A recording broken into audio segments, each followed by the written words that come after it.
Good morning everyone. Welcome to Markets Daily by Bajaj Broking. I am Hardik, your host and guide to the latest market insights. Let's dive into today's top news and key updates shaping the financial landscape.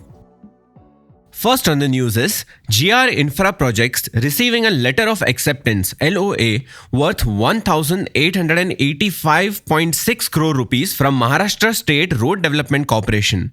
This boosts their portfolio and reinforces their presence in the infrastructure sector. Second on the news is CochinShipyard, with the government announcing plans to divest a 5% stake via an offer for sale OFS at 1,540 rupees per share, signaling strategic moves in the shipbuilding industry.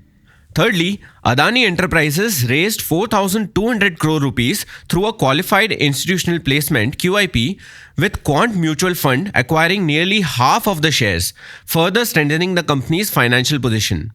Lastly, in the equities market, FIIs net sold 1,748.71 crore rupees, while DIIs net bought 1,654.96 crore rupees in yesterday's session. Also, quarterly results season is in full swing. Yesterday, HDFC Life announced their Q2 results, reporting a 15% year-on-year increase in profit after tax and a 12% rise in new premium income. You can read more about the results in description below. Today, companies like Bajaj Auto, L&T Technology Services, Himadri Specialty Chemicals, and CRISIL are set to release their updates, giving us key insights into their performance.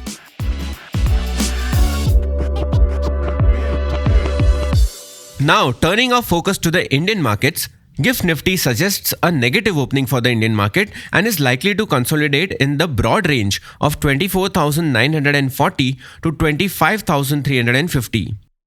Let's look at the market in the previous session. Benchmark indices were unable to sustain their opening gains, closing in the red on October 15th, with the Nifty falling below 25,100, weighed down by auto, metal and pharma stocks. At the close, the Sensex dropped 152.93 points or 0.19% to 81,820.12, while the Nifty declined 70.70 points or 0.28% at 25,057.30. Despite a strong start, the market gave up all of its early gains within the first few hours and remained in negative territory for the rest of the day, pulling the Nifty closer to the 25,000 mark. Sector performance was mixed. The metal index fell 1.5%, auto slipped nearly 1%, pharma was down 0.5%, while the realty index gained 2% and the media index rose 0.7%. Nifty outlook for short term.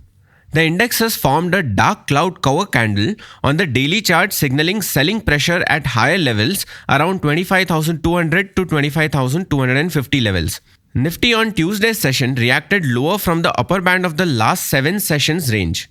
We believe the index will extend the consolidation in the broad range of 25,250 to 24,800. Only a move above 25,250 will signal extension of the pullback towards 25,350 and 25,500 levels in the coming sessions. Immediate supports are placed at 24,800 to 24,750 levels, being the confluence of the September lows and the 61.8% retracement of the previous up move, which was 23,893 to 26,277. Holding above the same is the key for the extension of the pullback. Let's look at the intraday levels for Nifty, Bank Nifty and Fin Nifty. For Nifty, resistance is situated at 25,240, followed by 25,350 levels. Conversely, downside support is located at 24,940, followed by 24,800. For Bank Nifty, the resistance is situated at 52,000, followed by 52,420 levels. Conversely, downside support is located at 51,350, followed by 51,050 levels.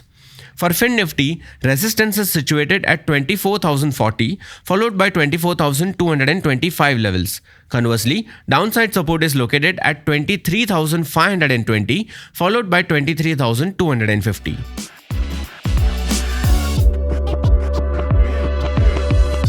Talking about global markets, US benchmark equity indexes closed lower on Tuesday as markets evaluated the latest batch of corporate earnings while oil prices slumped. The Nasdaq Composite fell 1% to 18,315.6.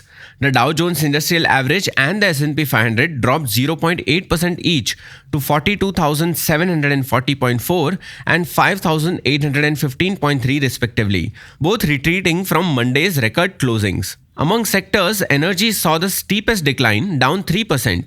Real estate led the gainers. Let's delve into the developments in the Asian markets. Asian investors will be on the watch for further stimulus from the Chinese government after the country's stocks posted the biggest gains in a week on Monday. The S&P ASX 200 fell 0.4% to below 8,290 on Wednesday, retreating slightly from all-time highs. The Nikkei 225 index tumbled 1.6% to below 39,300, while the broader Topix index fell 0.5% to 2,710. Meanwhile, three of Southeast Asia's biggest economies will unveil monetary policy decisions later today. Indonesia and Thailand are expected to keep rates on hold, while a cut is seen in the Philippines.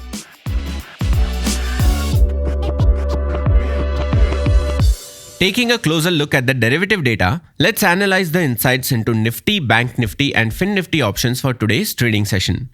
For Nifty, the highest call OI addition has been observed at the 25,200 level, followed by the 21,100 level, which will act as an immediate resistance. An accumulation of both call and put OI has been observed at the 25,000 level, suggesting a straddle formation and indicating a key level for the day.